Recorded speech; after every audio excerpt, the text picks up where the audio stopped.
कुछ दिन ध्यान में जी लगता है, फिर कुछ दिन पूजा और भजन चलता है, लेकिन एकाग्रता कहीं भी नहीं होती। अपनी इस स्थिति से परेशान हूं, कृपा कर मुझे साथ दे। मन का स्वभाव ऐसा है, न यहां लगता न वहां लगता। मन का स्वभाव है द्वंद्व।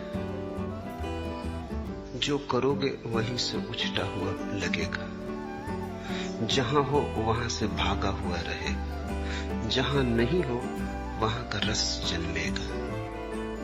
जो मिला व्यर्थ हो जाता, जो नहीं मिला वे दूर के ढोल बड़े सुहावने लगते। मन के स्वभाव को समझो। न तो ध्यान काम आता न भजन काम आता, मन के स्वभाव को समझना काम आता। मन की ये प्रक्रिया है, पद मिल जाए तो असंतुष्ट, पद न मिले तो असंतुष्ट, पद न मिले तो पीड़ा, पद मिल जाए तो व्यर्थता का बोध। गरीब रोता अमीर नहीं, अमीर रोता कि अमीर हो गया, अब क्या करूं।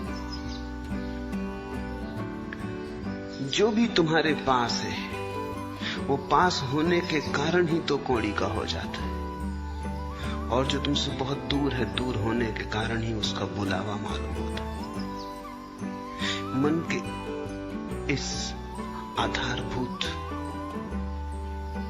जाल को समझो, इसे पहचानो। ये ध्यान और भजन का ही सवाल नहीं है। भोजन करो तो मन में उपवास का रस उमगता है कि पता नहीं उपवास करने वाले न मालूम किस गहन शांति और आनंद को उपलब्ध हो रहे हो। उपवास करो तो भोजन की याद आती है। जीवन के प्रत्येक पल तुम ऐसा ही पाओगे।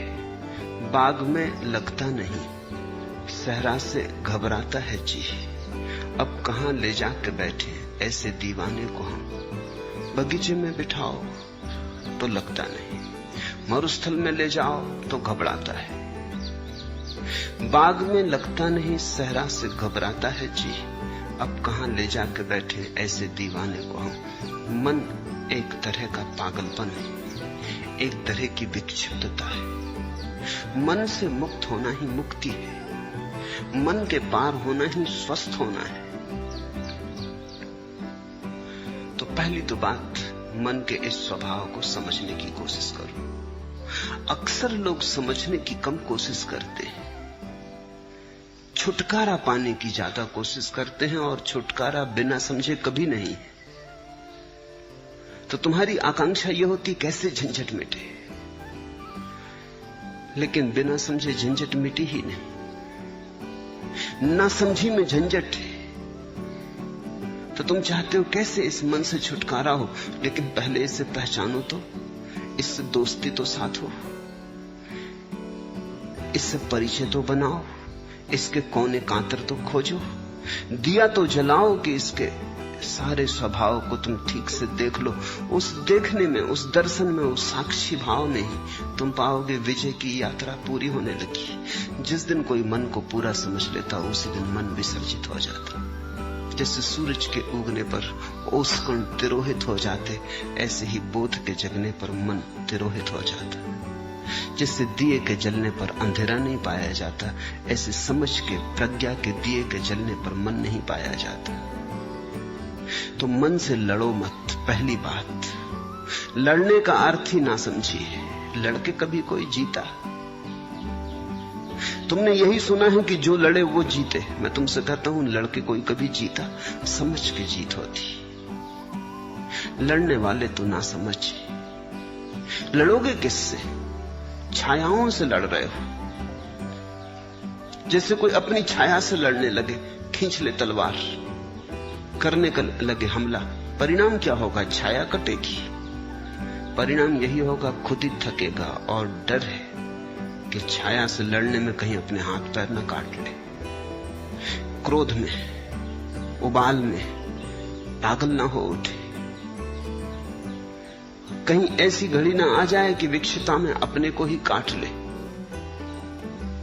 अक्सर मन के साथ लड़ने वाले ऐसी ही स्थिति में पड़ जाते। मन तुम्हारा है, तुम्हारी छाया है नहीं, बस छाया जैसा है। रोशनी बढ़ाओ, थोड़े जाग के मन को समझो। जब ध्यान करो मन कहे भजन में, तो जरा जाग के देखो, एक तरफ खड़े होकर देखो कि मन क्या कह रहा है। जब भजन करो और मन कहे ध्यान लगाओ, तब जाग के देखो कि मन क्या कह रहा है। इसकी चालबाजियां पहचानो, इसकी कूटनीति पहचानो। मन बड़ा राजनीतिज्ञ है, ये तुम्हें भटकाए रहता है, ये तुम्हें चलाए रहता है। और तुमने ध्यान करके भी देख लिया, वहां भी नहीं लगा, और तुमने भजन करके भी देख लिया, वहां भी नहीं लगा। तो अब ये तो समझो कि मन कहीं लगेगा ही नहीं। मन का लगना धर्म नहीं, ना लगना मन की आदत है। कहीं लगता नहीं, जो नहीं लगता वही मन है। तो अब जब मन तुमसे कहे कि ध्यान करो, क्या भजन में पड़े हो, तो जाग के देखना कि ये फिर वही मन जो कहीं नहीं लगता, भजन में भी नहीं लगा था। तब इसने कहा था ध्यान करो, अब कहता है भजन करो। पहले कहा संसार में उलझे रहो, फिर कहा सन्यास ले लो। अब सन्यास में भी नहीं लगता, कहता है संसार में लौट चलो। इस मन को जरा देखना। कुछ करने की बात नहीं है, सिर्फ शांत भाव से देखना। तुम्हारे देखने में ही तुम पाओगे मन गिरने लगा, तुम पर उसकी पकड़ जाने लगी। तुम पर पकड़ छूट जाए, तुम थोड़े शिथिल हो जाओ मन के पास से, तुम थोड़े बाहर सरकने लगो। न तो ध्यान से घटती है बात, न भजन से घटती है, समझ से। इसलिए समस्त धर्मों का सार है जागरूकता। प्रश्नकर्ता पूछता है, एकाग्रता नहीं बनती। एकाग्रता की खोज ही गलत है, जागरूकता खोजो।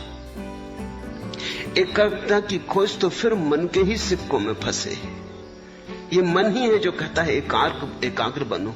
ये तुम्हें असंभव चीजें करने को देता है, फिर वो नहीं होती तो तुम हारे थके परेशान हो जाते हो। एकाग्रता की कोई जरूरत ही नहीं है। थोड़ा जीवन की गणित की व्यवस्था के सूत्र समझने चाहिए। पहला सूत्र, जब भी मन नहीं होता तब तुम एकाग्र होते हो। कभी अपने काम में पूरे संलग्न, चाहे बुहारी लगा रहे हो घर में, लेकिन पूरे संलग्न। अचानक तुम पाते हो मन नहीं है। संगीत सुनते हैं, संलग्न, मन नहीं है। चित्र बनाते, किसी भी घड़ी जब तुम पाते हो कि मन नहीं है, तुम ही हो, तो एकाग्रता अपने आप घटती है। एकाग्रता घटाई नहीं जा सकती। एकाग्रता मन की तन्मयता का परिणाम है। जब मन डूबा होता है तब तुम एकाग्र होते हो। जब मन उभर आता है तब तुम अनेकाग्र हो जाते हो। मन तुम्हें अनेक में बांट देता है, खंड खंड कर देता है। अब तुम चेष्टा कर रहे हो एकाग्र होने की। एकाग्र होने की चेष्टा और झंझट लाएगी, क्योंकि करोगे किससे चेष्टा तुम एकाग्र होने की? मन से ही करोगे। सब चेष्टा मात्र मन से होती। अब तुम एक ऐसे काम में लगे हो जैसे कोई आदमी अपने जूते के बंद खींच खींच के खुद को उठाने की कोशिश करे। खुद को कैसे उठाओगे जूते के बंद खींच के? थोड़े बहुत उछल कूद लो, फिर बार बार जमीन पर पड़ जाओगे। ये असंभव चेष्टा है। मन कभी एकाग्र नहीं होता। जब एकाग्रता होती तो मन नहीं होता। तो तुम मन के द्वारा एकाग्र होने की चेष्टा ही छोड़ो। तुम तो छोटे छोटे कामों में रस लो। रस का परिणाम है एकाग्रता। बुहारी लगाओ तो ऐसे लगाओ जैसे भगवान के मंदिर में लगा रहे हो, चाहे घर तुम्हारा ही हो, है तो भगवान का ही मंदिर। भोजन करो तो ऐसे ही करो जैसे भगवान को ही भोग लगा रहे हो। भोजन तो तुम ही कर रहे हो, लेकिन अंततः तो भगवान को ही लग रहा भोज। वही तो तुम्हारे भीतर आके भूख बना। उसी ने तो तुम्हारी भूख जगाई, वही तो तुम्हारे भीतर भूखा है, उसके लिए ही तो तुम भोजन दे रहे हो। रस जगाओ, एकाग्रता की बात मत उठाओ। रस का सहज परिणाम एकाग्रता है। जो करते हो उसे रसपूर्ण ढंग से करो, उसमें डुबकी लो। छोटे और बड़े काम नहीं है दुनिया में। जिस काम में तुम डुबकी ले लो वही बड़ा हो जाता है। बुहारी लगाने में डूब जाओ वही बड़ा हो जाता है। कबीर कहते हैं, खाऊं पियूं सो सेवा, उठूं बैठूं सो परिक्रमा। मेरा उठना बैठना उस परमात्मा की परिक्रमा है, और जो मैं खाता पीता हूं यही उसकी सेवा है। रस, मेरे देखे अधिक लोगों के जीवन का कष्ट यही है कि वो जीवन में कहीं भी रस नहीं ले रहे हैं। जो भी कर रहे हैं बेमन से कर रहे हैं क्योंकि करना है, खींच रहे हैं। जैसे बैलगाड़ी में जुते बैल, ऐसा जीवन को खींच रहे हैं, नाचते हुए, उमंग से भरे हुए नहीं। अगर तुम कोई ऐसे काम में लगे हो जिसमें तुम रस ले ही नहीं सकते तो बदलो वो काम। कोई काम जीवन से ज्यादा मूल्यवान नहीं। अक्सर ऐसा हुआ है, हो रहा है कि लोग ऐसे काम में उलझे हैं जो उनमें रस नहीं जगाता। किसी को कवि होना था, वो जूते बेच रहा है, बाटा की दुकान पे बैठा, और जिसको बाटा की दुकान पे बैठ रहा था वो कविता कर रहा है, तो उसकी कविता में जूते की पालस की गंध आती, आएगी ही। लोग वहां हैं जहां उन्हें नहीं होना था, और ये विकृति के कारण है क्योंकि तुमने कभी अपने सहज भाव को तो खोजा नहीं। किसी के पिता ने कहा कि दुकान करो, इसमें ज्यादा लाभ है। किसी के पिता ने कहा डॉक्टर बन जाओ। किसी की मां को ख्याल था बेटा इंजीनियर बने। परिवार को धुन थी कि बेटा नेता बने। तो सब धक्का दे रहे हैं एक दूसरे को कि ये बन जाओ, वो बन जाओ। कोई ये नहीं पूछता कि ये बेटा क्या बनने को पैदा हुआ है। इससे भी तो पूछो, थोड़े इसके हृदय को भी तो टटोलो। तो फिर लोग गलत जगहों पर पहुंच जाते। एक बहुत बड़ा सर्जन जिसकी सारे जगत में ख्याति थी, जब 60 वर्ष का हुआ और उसकी 60वीं वर्षगांठ मनाई गई तो सारे दुनिया से उसके मित्र इकट्ठे हुए, उसके मरीज इकट्ठे हुए, और उन्होंने उसका बड़ा स्वागत किया। लेकिन वो बड़ा उदास था।